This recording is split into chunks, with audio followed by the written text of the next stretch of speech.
হয় হয় আপোনালোককে কৈছোঁ যিসকলে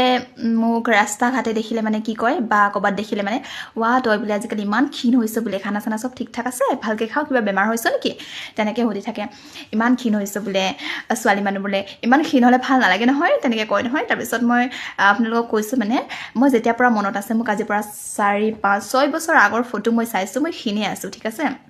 মানে মোৰ মনত নাই আৰু মই কেতিয়া শকত আছিলোঁ আগৰ পৰা মই এনেকৈ আৰু ক্ষীণে শকত হ'বলৈ মন অলপ অলপ মোকো যায় বাৰু কিন্তু নহৈছোঁ কি কৰোঁ যেতিয়া গাঁৱৰ মানুহবোৰে বা কি কয় মানে ৰিলেটিভছবোৰ কেতিয়াবা লগ পালে লগৰবোৰ লগ পালে কি কয় ইমান ক্ষীণ হৈছোঁ বোলে তাৰপিছত মই আপোনালোকক এটা কথা কওঁ অকল ক্ষীণ হৈছোঁ বুলি ক'লে চলিব নেকি নচলে নহয় বোপাইহঁত কেতিয়াবা কি কৰিব লাগিব ফল মূলবোৰ আনি দিবা আকৌ খাবলৈ কাৰণে ভাল ভাল বস্তুবোৰ তেতিয়াহে কথা মোক অকল ক'লে মানে হ'ব নেকি ৱা ক্ষীণ হৈছোঁ বুলি তেনেকৈ ক'লে নহ'ব নহয় কেতিয়াবা আহিলে মানে এগাল খোৱা বস্তু লৈ আনিবাচোন মই খাবলৈ বহুত ভাল পাওঁ আকৌ তেতিয়াও বাৰু ক্ষীণ হৈ কিয় শকত নাই হোৱা বুলি তেতিয়া ক'ব পাৰিবা